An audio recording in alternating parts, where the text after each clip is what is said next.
قرآن و سنت کی اینک لگا کے مان لیں. یہ میری بات سمجھ لیں. حضرت غوث پاک رضی اللہ تعالیٰ عنہ طالب علموں کو سبق پڑھا رہے تھے، تو سبق پڑھاتے پڑھاتے نا ہاتھ آگے بڑھایا، تو اچانک ہاتھ واپس آیا تو گیلا ہو گیا تھا سارا. تو شاگرد بھی بڑے سیانے ہوتے ہیں، انہوں نے سبق چھوڑ دیا، استاد جی کے گیلے بازو کو دیکھنا شروع کیا. حضور یہ کیا ہے؟ تو غوث پاک بھی غوث پاک تھے. ہر بندے کا ہاضمہ اتنا اچھا نہیں ہوتا کہ اس کو ہر بات ہضم ہو جائے. کئیوں کو بد ہضمی بھی بڑی سخت ہوتی ہے، کھٹے کھٹے ڈکار آتے ہیں بات سن کے، کانوں سے دھواں بھی نکلتا ہے کئی دفعہ. تو انہوں نے پوچھ لیا فٹافٹ کہ حضور یہ کیا ہوا؟ تو غوث پاک کو پتا تھا کہ سب کا ہاضمہ ٹھیک ہے. میاں صاحب نے بھی کہا تھا خاصاً دی گلامہ آگے نہیں مناسب کرنی. اگلا شعر میں نہیں یہ پڑھنا کیونکہ زیادہ ڈاٹا ہے، تو میں ادھر ہی رہتا ہوں. اتنا ہی کافی ہے کہ خاصاً دی گلامہ آگے نہیں مناسب کرنی. انہوں نے کہا حضور یہ کیا ہے؟ تو آپ فرمانے لگے تمہارے والی بات نہیں. اللہ اکبر. ابھی سبق پورا ہو رہا تھا تو بندے دوڑے دوڑے آ گئے اور انہوں نے نعرے لگانے شروع، یا غوث یا غوث یا غوث. لوگ کہتے ہیں غوث پاک سے ملتا نہیں. میں کہ ٹھیک ہے انہوں نہیں نہ ملیا، جنہوں ملیا اس سے رولا پانا نہ بڑا ملیا ہے بڑا ملیا ہے بڑا ملیا. اپنا اپنا معاملہ نا. کسی نے کہا حضور کچھ نہیں دیتے، تو کسی نے کہا میرے کریم سے گر قطرہ کسی نے مانگا، دریا بہا دیے در بے بہا دیے. جس کو ملا ہے وہ تو شور کرے گا. تو تھوڑی دیر کے بعد ہی بندے پہنچ گئے. انہوں نے آ کے یا غوث کے نعرے بھی لگائے، وہ مچلے بھی، وہ روئے بھی، وہ قدم بھی چومے، اپنے مقدر پہ ناز بھی کیا. شکر ہے اللہ کا، اللہ نے ہمیں آپ کا غلام بنایا، شکر ہے. تو طالب علموں نے پوچھا ہوا کیا؟ کہنے لگے کشتی میں بیٹھے تھے تو ڈوبنے لگی تھی. تو ہم نے کہا کہ ہم تو غوث پاک کے ماننے والے ہیں. تو پھر حضور غوث اعظم کا دست مبارک نمودار ہوا ہے اور کشتی کو پکڑ کے کنارے لگا دیا ہے، کشتی کو پکڑ کے کنارے لگا دیا ہے. ایک قریب کہنے لگا یہ کیسے ہو سکتا ہے؟ تو دوسرا اس کی کمر پہ تھپکے دے کے کہنے لگا ویسے ہی ہو سکتا ہے جیسے آصف بن برقیہ کے ساتھ ہوا تھا، بالکل ویسے ہی ہو سکتا ہے. سیدنا غوث اعظم کی کرامات اتنی متواتر کے ساتھ ہیں کہ ملا علی قاری فرماتے اتنی تو کرامتیں سنی نہیں جتنی غوث پاک کو اللہ نے عطا فرمائی. رب کریم نے انہیں درجہ دیا، وقار دیا، ان کی دعاؤں کو قبولیت دی. اللہ نے انہیں اعزاز کے ساتھ نوازا، اللہ نے ان پر فضل فرمایا. ایک تاجر تھا تو ملک شام جاتا تھا اکثر تجارت کرنے کے لیے، مال کما کے لاتا، غریبوں کی بھی مدد کرتا، مدارس کی، مساجد کی، سب جگہ جہاں دین کی ضرورت ہوتی پہنچتا.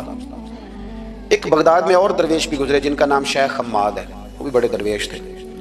وہ تاجر شیخ حماد کے پاس گیا، کہنے لگا میرے لیے دعا کر دیں، میں جا رہا ہوں سفر کے لیے. تو انہوں نے کہا میں صبح بتاؤں گا. استخارہ کیا صبح، کہنے لگے نہ جانا، تیرا مال بھی لٹ جائے گا اور تو قتل بھی ہو جائے گا.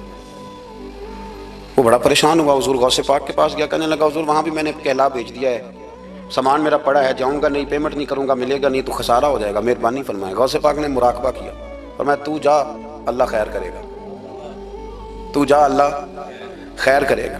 مرید کا عمل کے یقین، پیر کا عمل کے یقین. چلے آپ فیصلہ کر لیں تو میں آگے بڑھتا ہوں.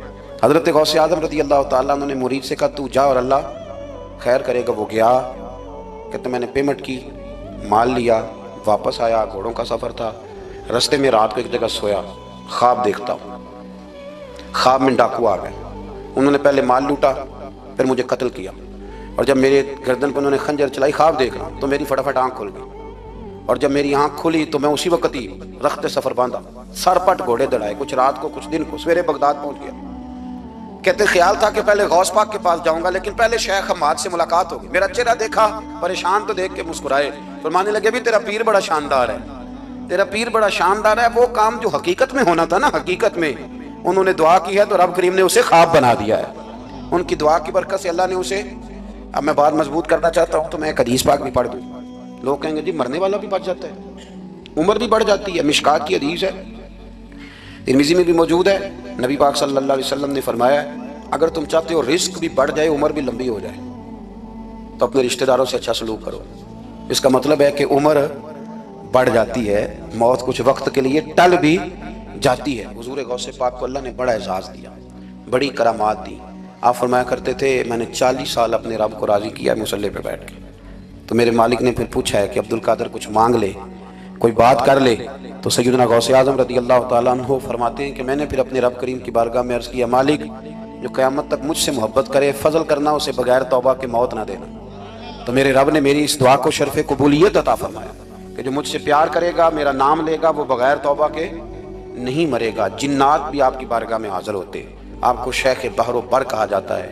جب آپ نے ممبر پر بیٹھ کر یہ اعلان فرمایا نا کہ میرا یہ قدم ہر ولی کی گردن پر ہے، تو خراسان کے جنگلوں میں معین الملت ودین عطائے رسول ہند الولی خواجہ معین الدین اجمیری موجود تھے، تو وہاں اعلان کرنے لگے، کہنے لگے غوث پاک صرف گردن پہ کیوں، آپ میری آنکھوں پہ بھی قدم رکھیں، میرے سر پہ بھی قدم رکھیں۔ اللہ نے ان اولیاء کو بڑا اعزاز دیا، انہیں اللہ نے بڑی شان دی، اپنی نسبت اللہ کے بندوں سے مضبوط رکھیں۔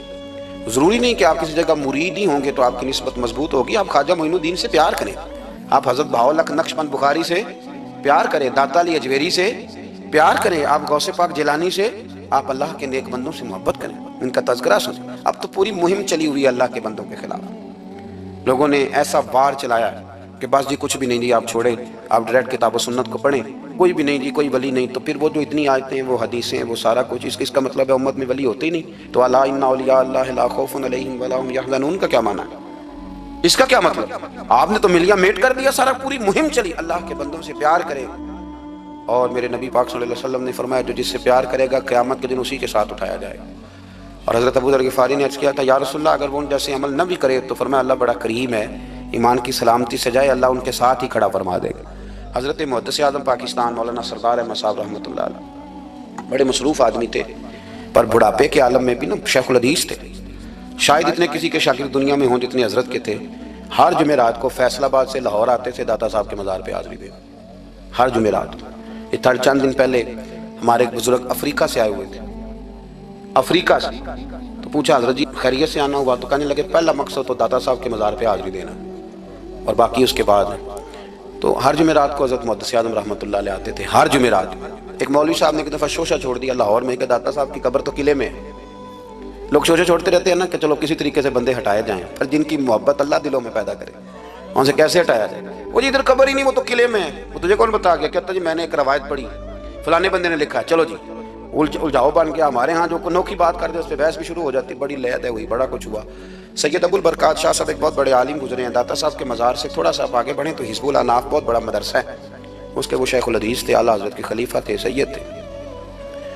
حضرت مولانا سردار احمد صاحب اسپیشل فیصل آباد سے آئے، سید صاحب کو وہاں سے ساتھ لیا، داتا صاحب کی مسجد کا اسپیکر کھولا اور کھول کے فرمانے لگے جس بندے کو شک ہے نا کہ داتا صاحب یہاں موجود نہیں، قلعے میں ہیں، وہ آ جائے، میں داتا صاحب کو آواز دوں گا، داتا صاحب قبر سے بول کے کہیں گے میں اندر ہی ہوں، آ جائے میں آواز دے۔ بات ویسے کافی بڑی ہے، آپ کے اگر ذوق اس پر توجہ دے تو داتا صاحب اندر سے بولیں گے اور کہیں گے کہ نہیں میں یہی ہوں۔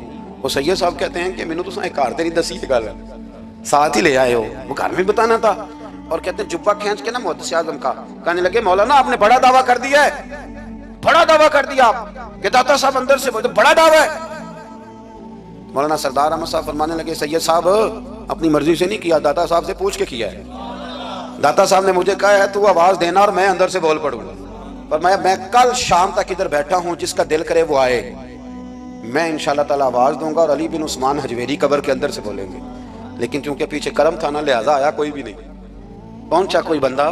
تو یاد رکھیں اللہ کے بندوں سے پیار کریں۔ تنقید والے بندے ساری زندگی بیچارے اسی کھاتے میں رہے، کچھ نہیں بن سکا، خود بھی بے سرور رہے، دوسروں کو بھی بے سواد کیا، اپنے آپ کو مزیدار کریں۔ دو باتیں میں نے سیرت کی عرض کی ہیں، ایک تو اشتعال انگیزی سے بچیں زندگی میں، کبھی بھی کوئی کتنا مرضی لوگ اشتعال تو دلائیں گے، اشتعال میں نہ آئیں۔ اور دوسری بات یہ کہ جلدی کریں دین پر عمل کرنے میں، لیٹ نہ کریں، سرکار نے جلدی فرمائی ہمیں دین دینے میں۔